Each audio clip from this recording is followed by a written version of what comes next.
Hey you guys, it's Jenny Hansen-Lane back with another episode. I've been getting this question a lot, so I thought I'd just pop it into a podcast. The question is how to raise kids without money blocks.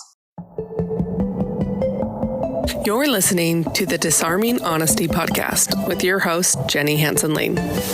Disarming Honesty plays two folds in our lives. It's at the crossroads of being honest with ourselves and creating a space for others to do the same through principles of emotional intelligence.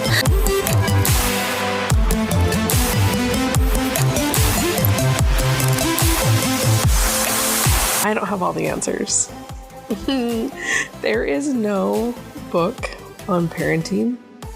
There's a couple of books that I call my blueprints on like how I can act as an adult that would help me with my children. But it's actually really interesting when we try to separate ourselves from our businesses because really there's no separation. So I'm really grateful also that I have been attracted to the hustle and being an entrepreneur while raising kids. And I say that because everything that we do shapes our children's identity largely. And we are certainly a product of our own environment. So if we can curate and be intentional and deliberate about our environment, it can really help our children out. It was only through my study of money mindset and abundance mindset that these ideas bled through into parenting.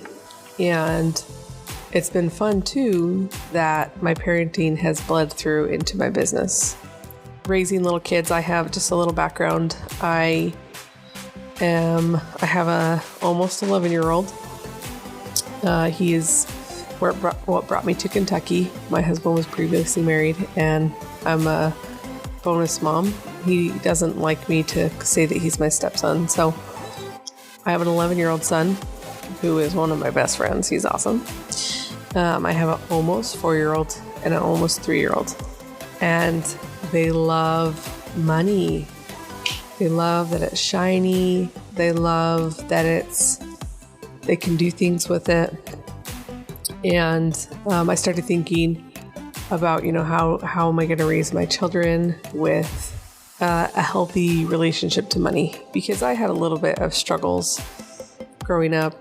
We didn't always have tons of money, and we all had jobs. My parents had 8 kids in 11 years. So if we wanted to do extra things, we certainly grabbed hold of the entrepreneurial spirit and made it happen. And each of my siblings can tell you stories. I just tell you a couple off the top of my head that are really good. My brother decided to do snow cones. And so my parents took him to the local ice cream place and got snow cone ice and got the syrup and everything. And he went to the street fair with no selling permit. And he made a killing. Like in 3 hours, he made hundreds of dollars snow cones.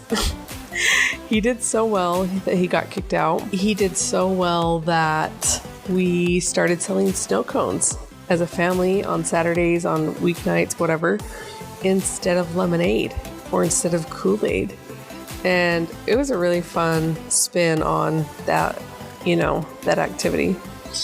I have another sister that would sell bags at the farmer's market, and then she got a notice like, hey, there's a tax on these because it's not a vegetable. And then I think she came up with the idea like to sell tomatoes at the farmer's market and you get a free bag to get around the tax idea. I have another sister that pretty much worked so many different jobs to be able to pay for anything that she wanted in high school. So even though we didn't have a lot of money, we were still raised with the idea that if we wanted something, we could go out and get it. But having little kids, when can I start? When can someone start? And I think you can't start early enough. And I say that because one of the first exposures that children have to money is when they're a baby, when they're, 6 months old, when they're crawling around the floor and they find that loose coin and they put it in their mouth. And I'm sure 9 times out of 10, the first thing that baby hears is, get that money out of your mouth. That money is dirty. So how many times do you think we've heard that when we're little? The first time we get money, someone tells us that it's dirty, yucky, icky. And so that's something I don't do with my kids. They are old enough that they don't put money in their mouth anymore. I don't think that we really had that problem. But I decided very early to be deliberate about it. And if they put money in their mouth, I would say, oh, money doesn't go there. Don't put money inside of your mouth. Food goes in your mouth.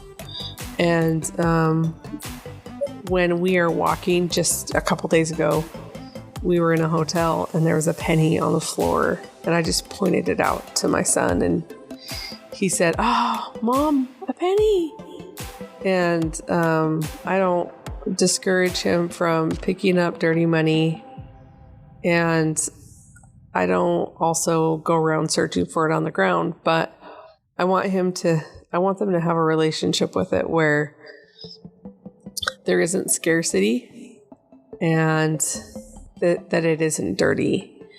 And so a lot of times when we're in the store and they ask for things that we really are not planning to get for whatever reason, mostly because kids don't need every single thing they ask for.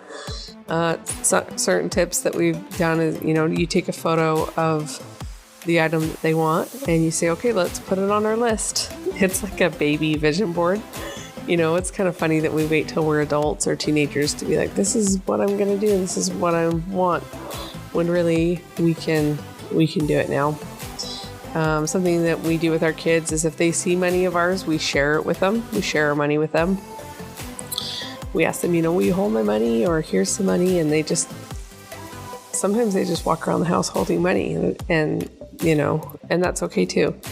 So other times when our kids ask for things and, if it's not something that we've planned on purchasing, we'll just say, oh, that's actually not in our budget right now. As we're just trying to create a little bit of mindfulness and intentional living with money.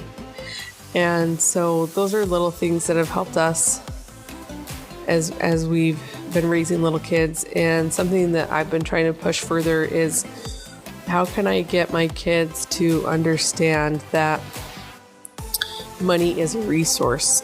And it's a resource that if I have enough of it, I can really bless other people's lives. And I can take care of myself. And money is a resource like time is a resource. And money is of the same equivalency of energy. Energy is a resource. So when we start looking at our money in that way, it can really help us undo some blocks. And so there's some other things that I've picked up along the way as I've studied money blocks, and some of them are so funny. And here's one that I can share with you now that I would love for anyone that's listening to implement this now if they've seen themselves come across this. When someone gives you a compliment on a purchase, if they love your dress, they love your outfit, they like your book, they like your phone, whatever it is, do not go directly. Don't tell them how much you spent on it. Don't tell them what a good deal you got it for. They're giving you a compliment. Just say thank you.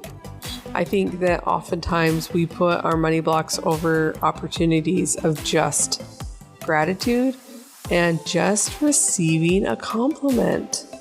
Just say thank you. I think that it's okay to be excited to save money, but so many times we put saving money over other things that we get to the point where it's not even about the outfit. It's about, oh, well, it was only this much money.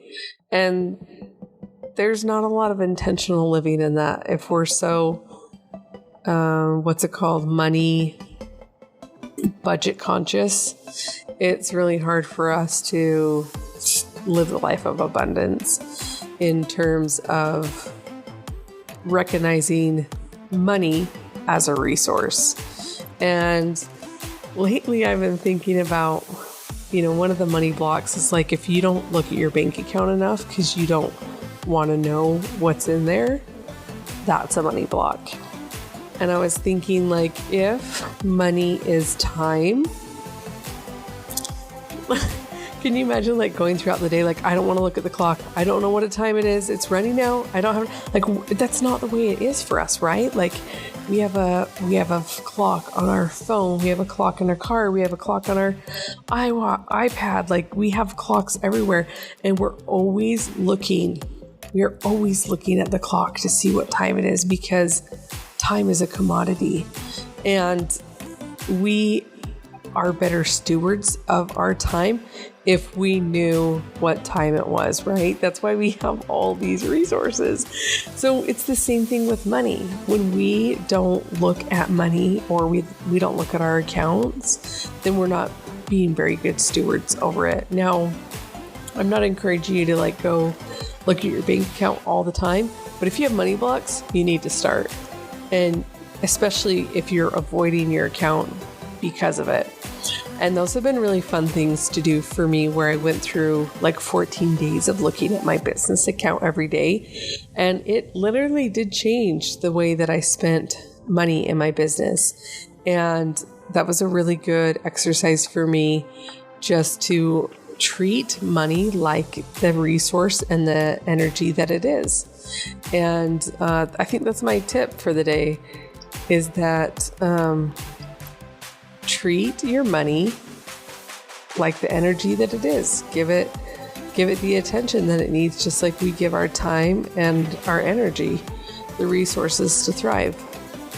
So if you have any tips about raising kids without money blocks, I can share a couple other tips that I have of money blocks for adults and things like that. If that's something you guys are interested in, just leave a comment or screenshot this podcast and mention it in the stories. You can find me just on Instagram at Jenny Hansen Lane or Disarming Honesty. So I hope you guys can find some value in that, because it helps me so much. And I'd love to know some of the things that you guys do just to kind of rid out money blocks and create more abundance in your life. Thanks so much. Peace out.